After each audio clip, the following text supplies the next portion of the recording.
kembali lagi bersama si Kepik. Kalian tentu inget dong ending dari Squid Game season 2? Kalau udah gak inget gak apa-apa, nonton lagi aja dulu recapnya di channel si Kepik, oke? Nah, kudeta yang direncanakan Gi-hun gagal dan bahkan ia kehilangan teman baiknya. Kira-kira gimana ya nasib Gi-hun berikutnya? Berhasilkah ia selamat dari permainan Squid Game untuk kedua kalinya? Inilah Squid Game Season 3. Gak usah banyak basa-basi, kita langsung aja yuk ke pembahasannya.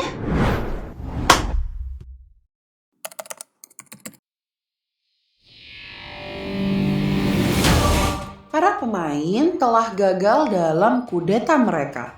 Pemain 145 meminta ampun, tapi akhirnya tetap ditembak oleh Pink Guard. Ayah Nayeon juga memohon agar tidak ditembak, tetapi Noel tetap menembaknya. Tapi ternyata Noel tidak mengincar bagian yang vital sehingga ayah Nayeon tetap hidup. Setelah ayah Nayeon tertembak, Noel mendekatinya dan memberi pesan agar menutup mata jika ingin tetap hidup.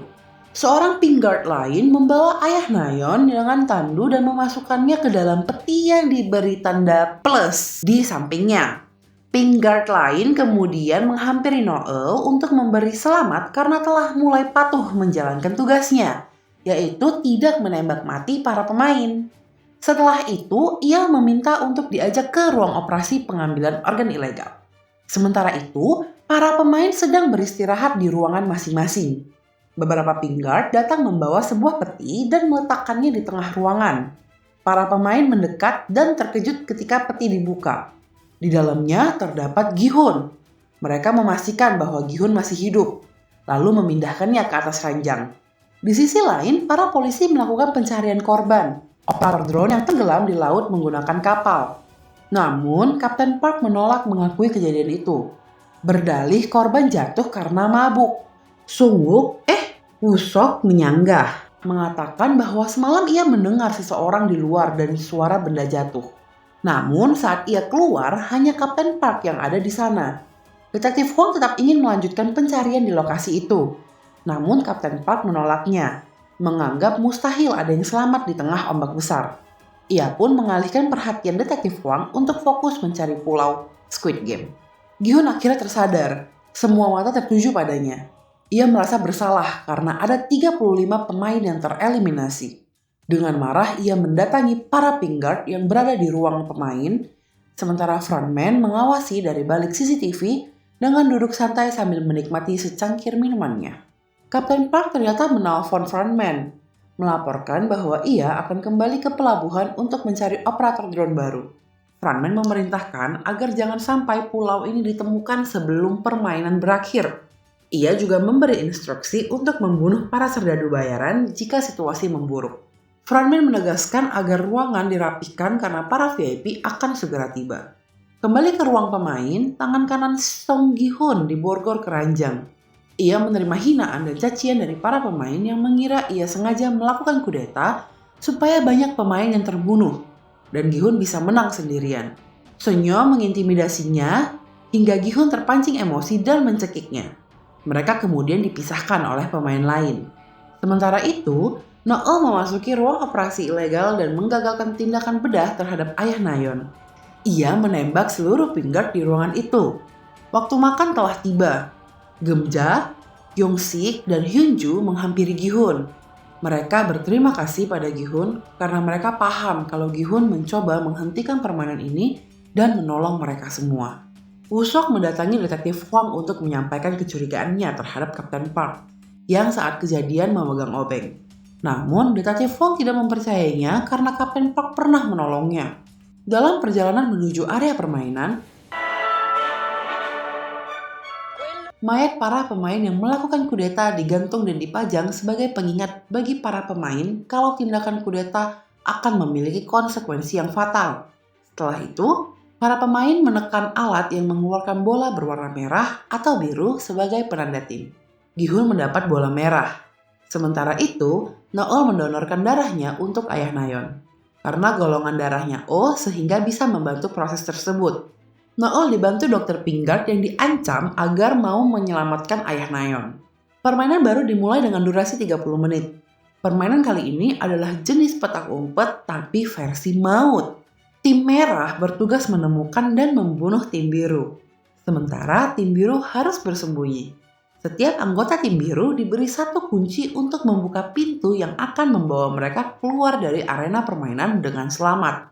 Dan setiap anggota tim merah diberi pisau untuk membunuh tim biru. Mereka boleh bertukar peran atas kesepakatan bersama.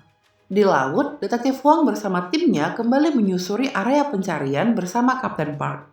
Mereka membawa operator drone yang baru. Woo-seok tidak ikut karena ia ingin membuktikan kecurigaannya pada Kapten Park. Woo-seok berkata kalau ia memiliki insting yang kuat. Woo-seok mengawasi dari daratan bersama teman kerja lamanya di dalam sebuah mobil. Lalu ia menceritakan kalau bosnya telah meninggal akibat permainan ini. Dae-ho yang sudah tidak tahan karena terus-menerus dilihatin Gi-hun akhirnya berbicara pada Gi-hun. Mengatakan kalau bukan salahnya kudeta mereka gagal.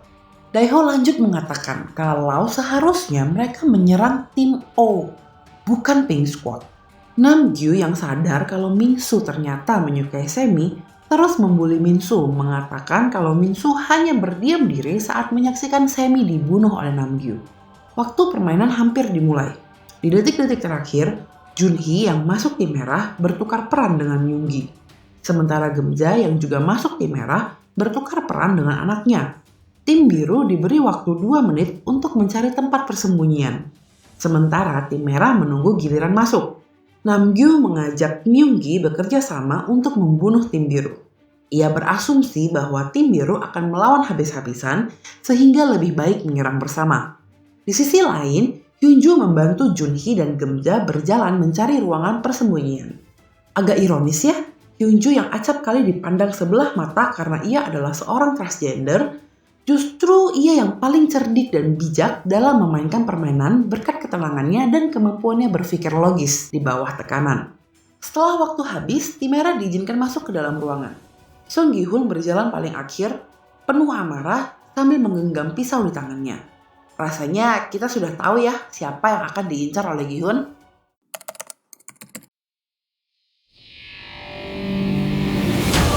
Noel akhirnya menembak satu-satunya Dr. Pingard yang masih hidup demi menyelamatkan ayah Nayeon yang terluka parah. Sementara itu, permainan kembali dimulai. Tim merah kini bergerak masuk ke dalam ruangan untuk memburu tim biru. Namgyu yang sedang berada di bawah pengaruh obat-obatan menawari obat pada Myunggi, tapi ia menolaknya. Semua pemain tim biru sibuk berlari ke sana kemari mencari tempat persembunyian yang aman. Sementara pemain tim merah dengan tatapan mata seperti binatang buas mencari pemain tim biru yang dapat mereka bunuh. Gi-hun berjalan perlahan di tengah koridor panjang dengan tatapan tajam dan ekspresi penuh amarah.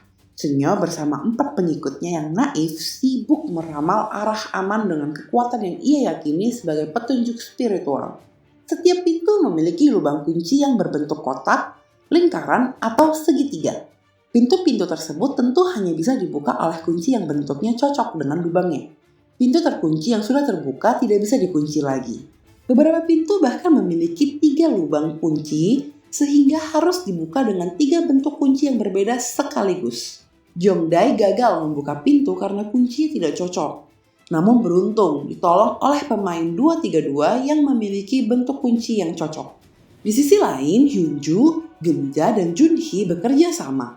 Mereka menjadi tim solid karena memiliki 3 bentuk kunci berbeda, lingkaran, kotak, dan segitiga, yang saling melengkapi untuk membuka pintu menuju ke keselamatan. Gi-hun mengejar seseorang yang ia kira adalah Dae-ho. Gi-hun akhirnya berhasil menangkap pemain itu, tapi ternyata ia salah orang. Gi-hun menatap ke seberang dan melihat Dae-ho ada di sana menatapnya balik. Kekacauan makin menjadi. Namgyu dan Myunggi memojokkan pemain 235. Saat Namgyu hendak membunuhnya, Myunggi mengatakan hal itu tidak adil karena hanya Namgyu lah yang akan selamat. Mereka berdua akhirnya menusuk pemain 235 secara bersamaan. Min-soo menemukan obat-obatan Thanos yang dijatuhkan Namgyu dan mengonsumsinya. Di sisi lain, pemain 226 mengincar kelompok Hyunju. Mereka berusaha lari, tapi Junhee terjatuh dan kakinya terluka. Hyunju dengan gagah berani berhasil melindungi kelompoknya dan malah balik membunuh pemain 226. Sementara itu, Jongdae dan pemain 232 akhirnya berhasil membuka sebuah ruangan. Namun tanpa diduga, pemain 349 juga masuk ke ruangan itu dengan pisau di tangannya. Dalam kepanikan, Jongdae mendorong pemain 232 ke dalam ruangan dan menguncinya dari luar. Teriakan pemain 232 menggema saat ia ditusuk. Setelah itu, Jongdae mengambil kuncinya dan pergi tanpa rasa bersalah. Di tempat lain, Namgyu dan Myunggi membunuh pemain 411 secara bersamaan dan merebut kuncinya. Setelah memastikan keselamatan mereka, Myunggi hendak mencari Junhee yang kini terbaring lemah di ruangan lain. Pergelangan kakinya patah dan air ketubannya sudah pecah. Namgyu mengatakan kenapa mereka tidak membunuh lagi pemain tim biru yang lain. Semakin banyak pemain tim biru yang mereka bunuh, maka semakin banyak pula pemain tim merah yang gagal membunuh dan akan tereliminasi. Otomatis, hadiah uang untuk mereka juga akan menjadi semakin banyak. Myunggi tampak terpengaruh oleh ide Namgyu. Guys, kalian jangan mengonsumsi narkoba ya. Nanti kalian jadi berotak psikopat seperti Namgyu loh. Ih, serem. Daeho dikejar oleh pemain 359. Daeho berhasil membunuh pemain itu, tapi pemain itu sempat melukai kaki Daeho. Yongsik kebingungan mencari pemain yang bisa ia bunuh. Akhirnya, ia menemukan pemain 172 yang sedang bersembunyi. Yongsik hendak membunuhnya, tapi ia tidak punya nyali untuk melakukannya. Pemain 172 memanfaatkan keraguan-raguan Yongsik dan balik menyerangnya. Pemain 172 akhirnya dibunuh oleh pemain 203. Pemain 203 tidak sengaja menginjak kacamata Yongsik sampai pecah. Sonyo yang sejauh ini berhasil membohongi pengikutnya berakhir seperti sebuah pepatah. Sepandai-pandainya tupai melompat, akhirnya jatuh juga. Dia membimbing pengikutnya masuk ke ruangan yang sayangnya di dalamnya sudah ada Namgyu dan Myunggi. Mereka pun membunuh 2 dari 4 pengikut Sonyo. Sementara Sonyo lari menyelamatkan diri. Sonyo bertabrakan dengan Daeho. Mereka lalu kabur ke arah yang berbeda. Sonyo lalu bertemu dengan Gi-hun. Sonyo yang tahu Gi-hun menaruh dendam pada Daeho menunjukkan pada Gi-hun ke arah mana Daeho pergi. Sonyo lalu bertemu dengan Minsu yang sedang berhalusinasi. Minsu bertanya pada Sonyo apakah ia melihat Semi yang sudah meninggal. Sonyo akhirnya menemukan pintu keluar, tapi ternyata pintu itu harus dibuka dengan 3 jenis kunci yang berbeda. Sementara ia hanya mempunyai kunci berbentuk bulat. Sonyo kemudian bertemu dengan Jongdae yang berpura-pura meninggal untuk menyelamatkan diri dari Namgyu dan Myunggi. Sementara itu, Junhee berhasil melahirkan bayi mungilnya dengan bantuan Gemja dan Hyunju. Tangisan pertama sang bayi menjadi momen haru di tengah kekacauan permainan ini. Namun kebahagiaan itu segera berubah menjadi bahaya ketika pemain 202 datang menyerang. Hyunju melawan dengan gigih dan akhirnya berhasil membunuhnya. Ia bahkan menemukan pintu keluar di ruang pertarungan itu. Saat ia hendak memberi kabar gembira kepada yang lain, tiba-tiba Myunggi datang dari belakang dan menusuknya hingga tewas. Melihat Junhee dan bayinya, Myunggi melindungi mereka dari Namgyu. Gemja menahan kesedihannya dan memutuskan untuk terus berjuang demi keselamatan bayi Junhee. Ia mengambil semua kunci milik Hyunju dan mengajak Junhee untuk segera pergi. Pengkhianatan kembali terjadi. Saat Sonyo mengajak Jongdae menuju pintu keluar, Jongdae justru mendorongnya dan mengambil salah satu kunci. Dengan marah, Sonyo mengutuki Jongdae. Di tempat lain, Gi-hun masih mengejar Daeho. Ia mengikuti jejak darah di lantai hingga akhirnya menemukan Daeho. Daeho meminta ampun pada Gi-hun dan mengatakan kalau ia sebenarnya tidak pernah masuk militer. Ia berbohong supaya bisa masuk ke circle Gi-hun. Daeho berbalik menyerang Gi-hun. Gi-hun yang terbawa emosi akhirnya menjerat lehernya dan mencekiknya hingga tewas. Sementara itu, Minsu yang lagi halu bertemu dengan pemain 44. Ia terprovokasi oleh ejekan Sonyo dan dalam keadaan tidak sadar justru membunuhnya dengan brutal. Di babak akhir permainan, Gemja dan Junhee berhasil menemukan pintu keluar. Namun mereka dihadang oleh Yongsik. Dalam momen memilukan, Yongsik bersikeras membunuh Junhee. Gemja melarangnya dan meminta Yongsik untuk membunuh dirinya saja.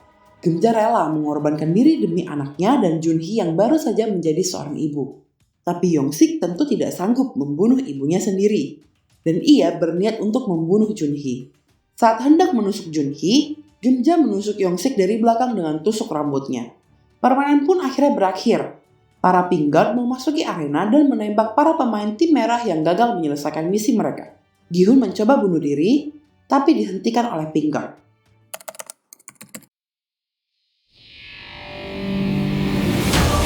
Episode ini dibuka dengan suasana mencekam di arena permainan. Para Pink Guard masuk untuk mengevakuasi para pemain yang gugur. Salah satu dari mereka mencabut tusuk rambut yang masih menancap di punggung Yongsik.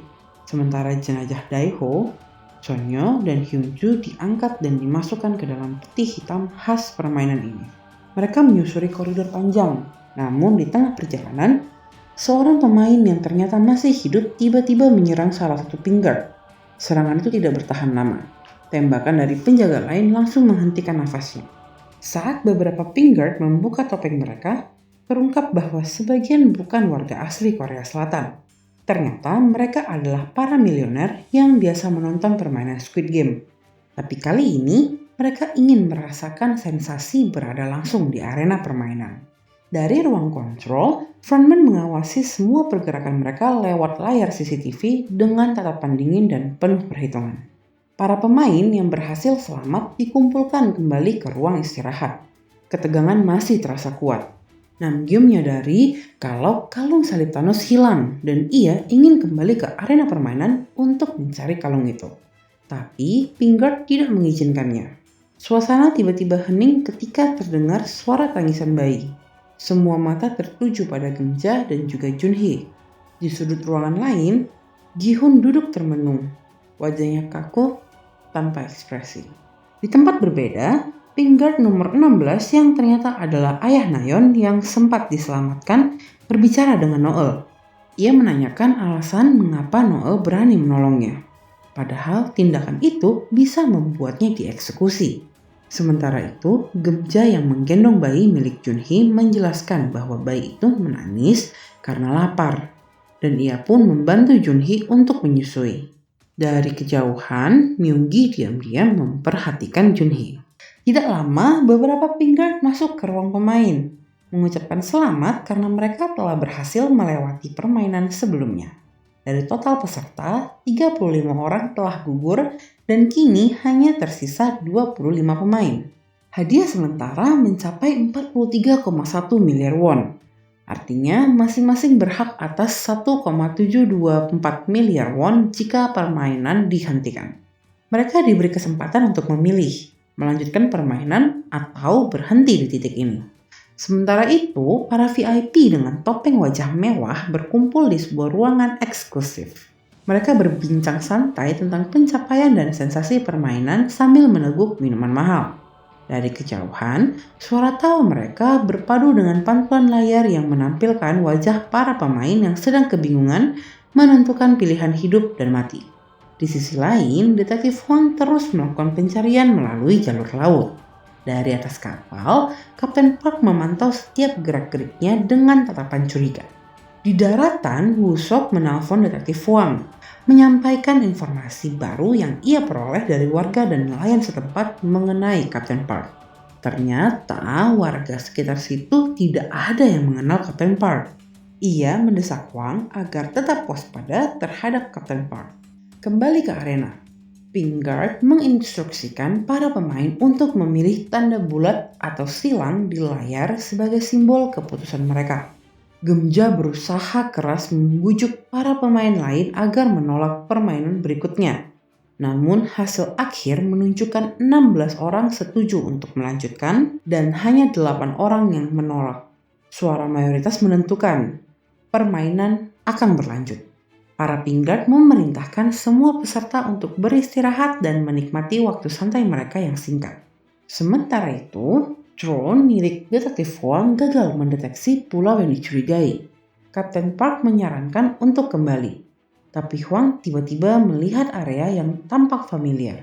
Ia memaksa agar kapal diarahkan ke sana.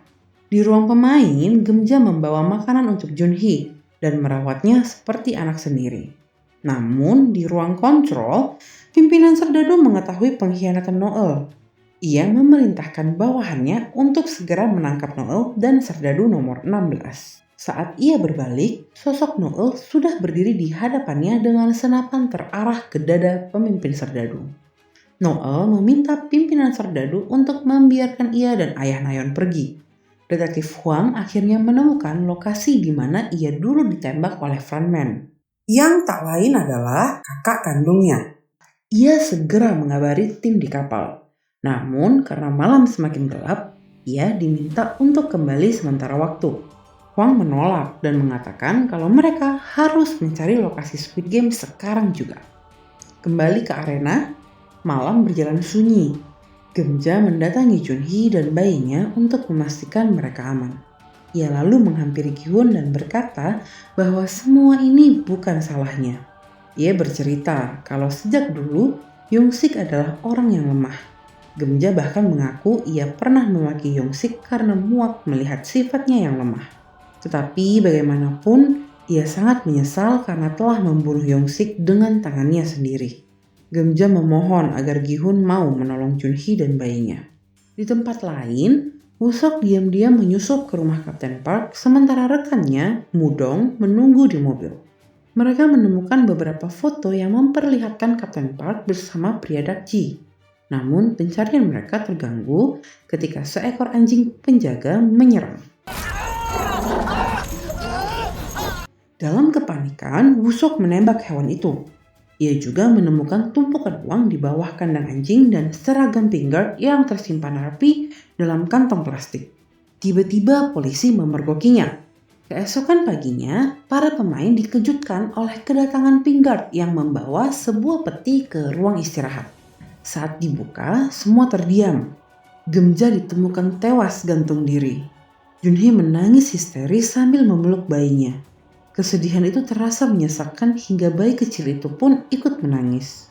Gi-hun menyadari kalau permintaan Gemja untuk menolong Junhee dan bayinya ternyata adalah permintaan terakhirnya. Di ruangan lain, para VIP kembali berkumpul untuk menyaksikan permainan berikutnya. Mereka membicarakan kondisi Junhee yang dianggap tidak punya peluang karena kakinya terluka dan harus membawa bayi. Tapi ada milioner yang berpendapat bahwa justru keberadaan sang bayi bisa membuat Junhee melakukan hal yang tidak terduga.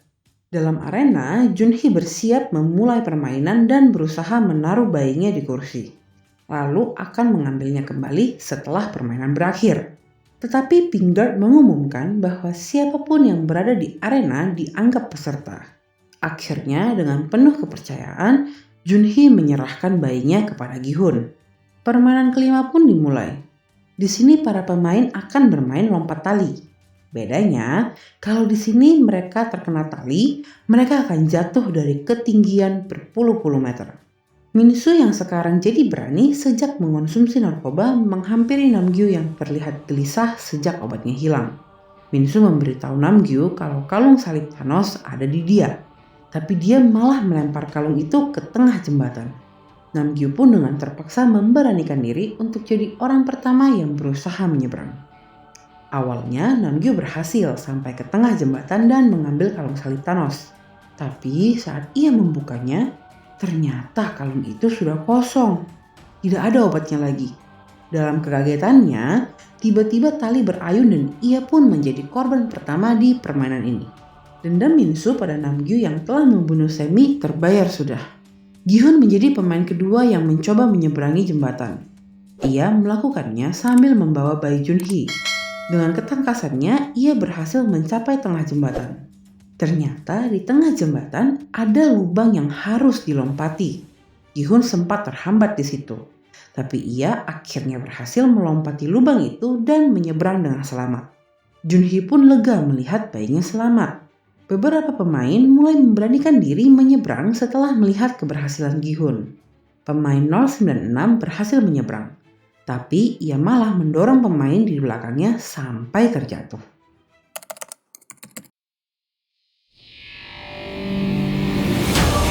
Permainan pun semakin brutal. Para pemain berjuang di atas jembatan dan kekacauan mulai pecah ketika pemain 96 mulai berbuat curang dengan mendorong siapapun yang hampir mencapai garis finish. Gi-hun dengan tegas memperingatkannya untuk berhenti. Namun pemain 96 menolak. Keserakahan telah menguasainya. Ia berharap dengan menyingkirkan lawan, peluang menang dan hadiah uangnya semakin besar. Kacauan pun terjadi. Pemain 209 terpeleset setelah kakinya tersangkut tali. Sementara pemain 192 dan 442 jatuh menyusulnya. Pemain 349 yang panik justru berbalik arah ke garis awal, mengajak pemain 377 untuk ikut mundur. Namun pemain 377 malah jadi kehilangan keseimbangan dan terjatuh. Nasib tidak kalah buruk menimpa pemain 349.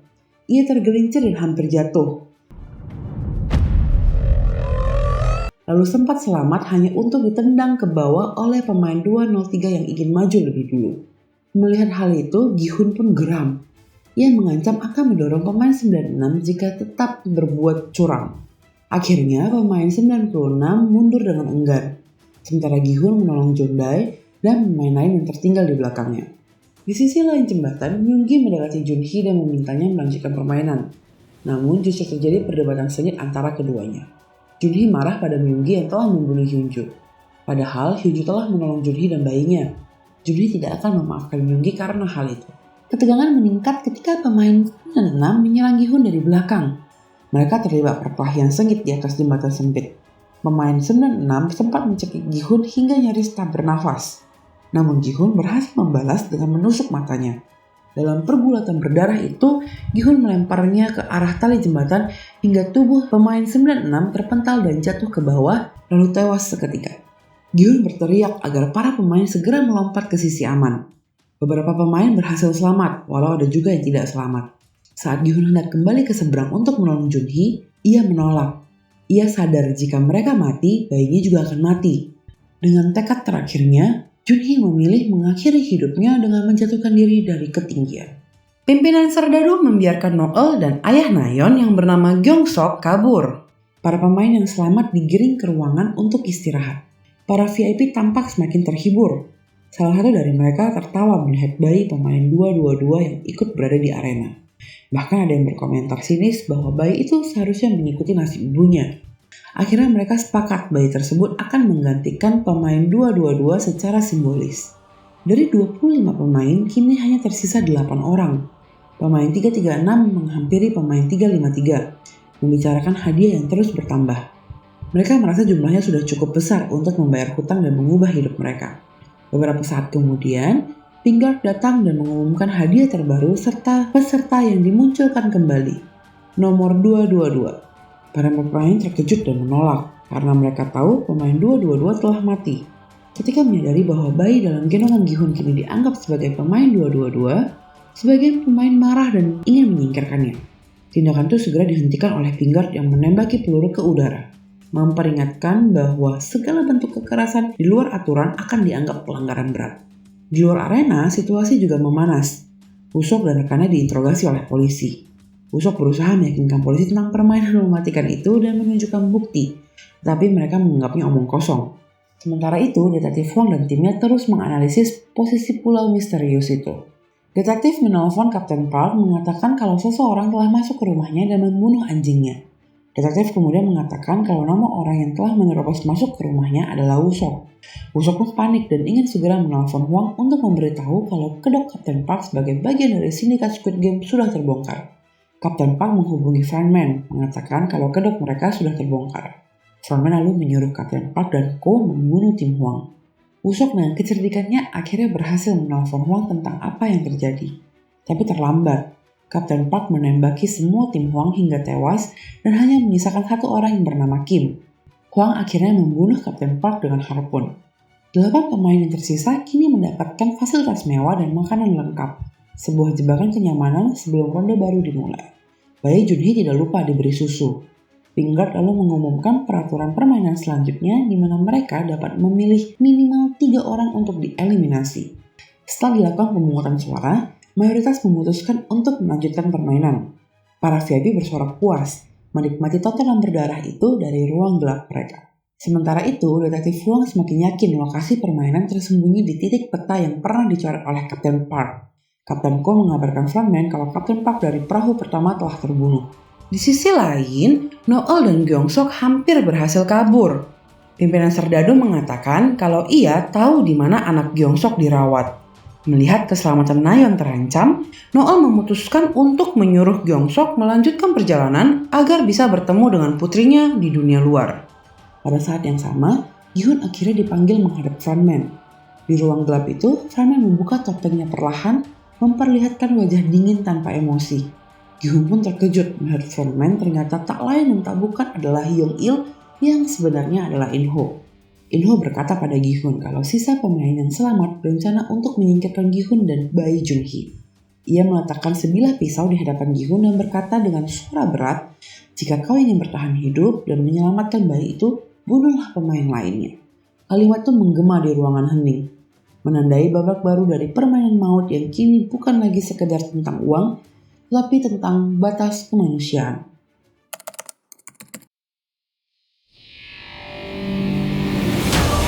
Noel berusaha mencari jalan menuju arena permainan. Ia memanjat tebing tinggi dan menemukan kipas angin besar. Dengan cepat, ia menembakkan senapan untuk menghancurkan kipas tersebut agar bisa masuk dan melanjutkan pencariannya. Sementara itu, Gi-hun menatap sang bayi dengan penuh iba. Ia merasa harus melindungi bayi itu, terutama setelah berbagai tragedi yang menimpa para pemain. Ucapan In-ho terus terngiang di benak Gi-hun. Apakah lebih baik ia membunuh semua orang saat mereka tertidur?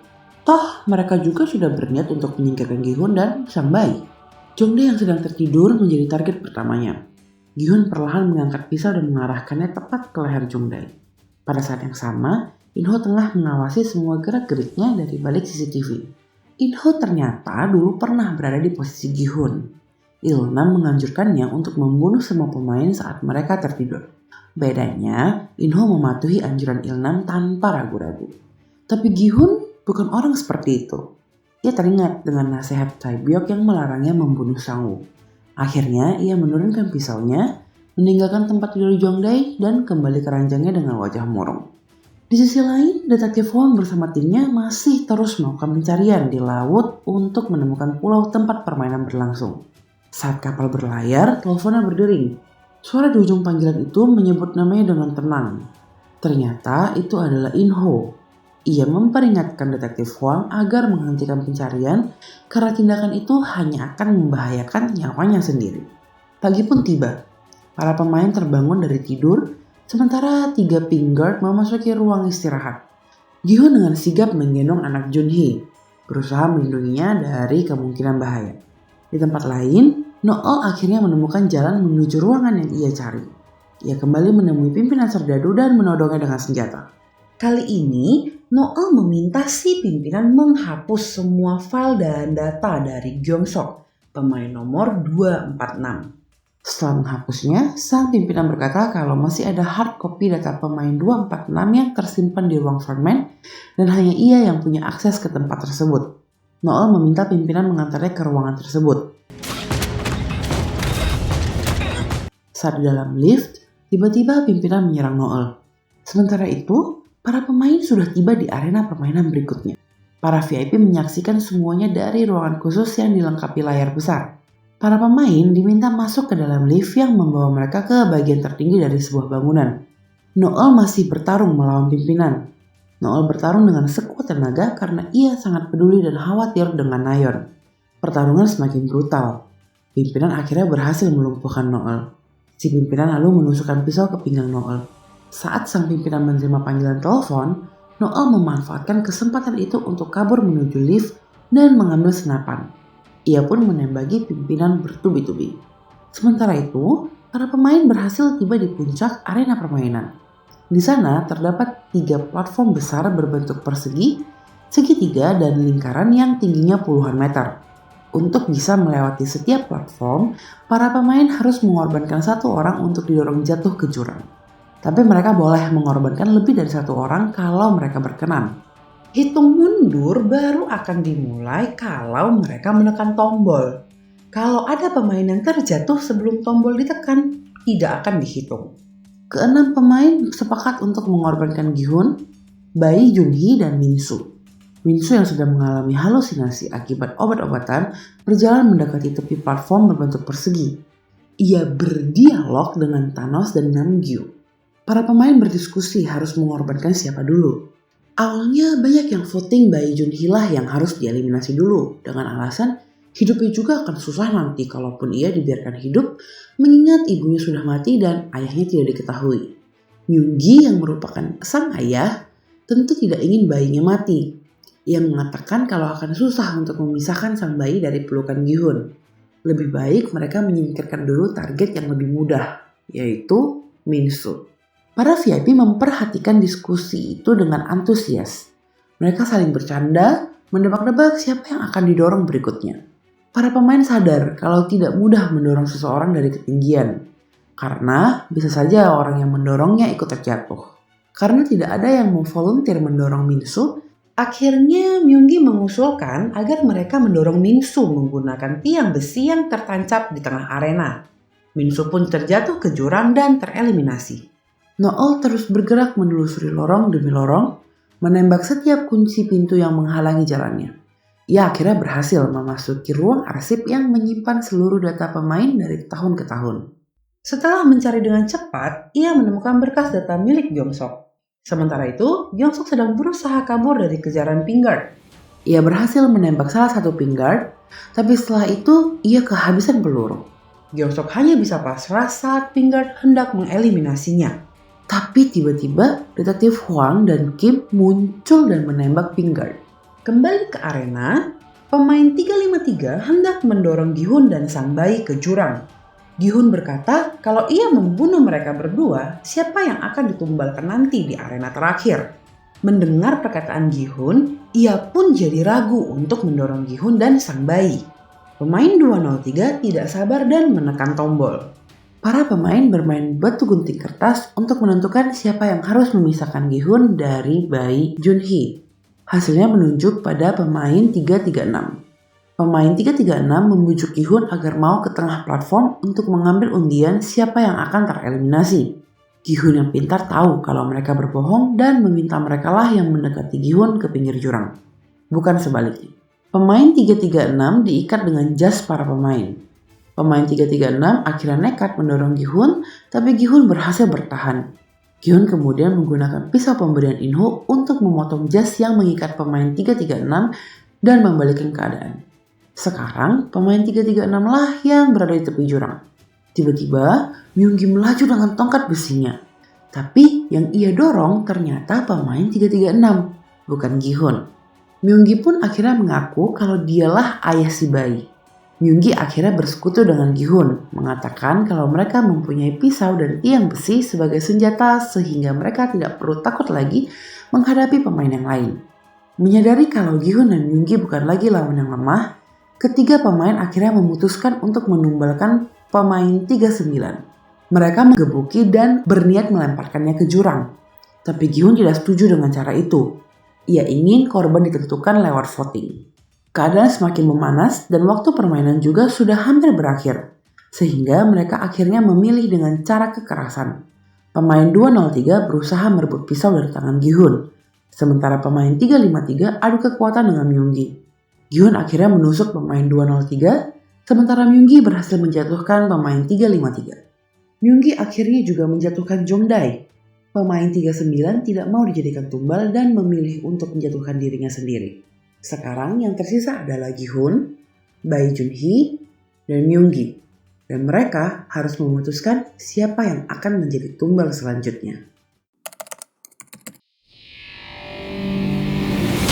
Detektif Hwang turun dari kapalnya dan melangkah ke kapal Gyeong-sok.